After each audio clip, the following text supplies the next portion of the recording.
মুছে সাফ করে দেওয়ার নির্বাচন। সিপিএম শূন্য তো শূন্যই থাকবে, কংগ্রেস শূন্য তো শূন্যই থাকবে, বিজেপি 30 ক্রস করবে না, বিরোধী দলনেতা পাবে না, তৃণমূল কংগ্রেস বিপুল সংখ্যাগরিষ্ঠতা নিয়ে আসবে। এবং যে অগাস্ট মাসে যে বাংলা থেকে ডাক হয়েছিল এক সময়, ইংরেজ তুমি ভারত ছাড়ো, এবারের অগাস্ট ডাক দিচ্ছে বিজেপি তুমি বাংলা ছাড়ো, বিজেপি তুমি ভারত ছাড়ো, নরেন্দ্র মোদী তুমি ইস্তফা দাও, কারণ তোমার সরকার তোমার দল বাংলা ভাষাকে অসম্মান করছে। যারা একটু কম বয়স,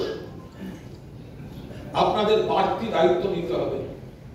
আপনি হয়তো অন্তর থেকে মমতা বন্দ্যোপাধ্যায়ের ভালো কাজগুলো মানুষের কাছে ডেলিভার করার চেষ্টা করছেন, কিন্তু আপনি যে ডিপার্টমেন্টে যে ঘরে বসেন, সেইখানে এমন একজন রয়েছেন সরকারি কর্মচারী,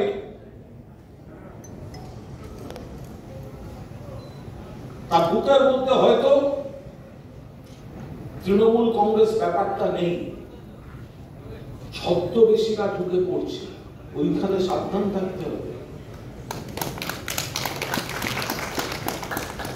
আপনি চাইছেন মানুষ ভালো বলুক, কেউ চাইছে মানুষ হ্যারাস্ট হোক, উল্টো ভোট আসুক। আপনি চাইছেন মানুষ হাসি মুখে যাক, অন্য কেউ চাইছেন 3 বার ঘুরিয়ে দিয়ে হয়রান করে দিয়ে এমন দুর্ব্যবহার করি ভোটটা তৃণমূলকে দেবে না। এটা আমরা বাইরে থেকে বুঝতে পারবো না। আপনার ডিপার্টমেন্ট, আপনার ঘর, আপনার শাখা চিহ্নিত করুন, নেতৃত্বকে জানান,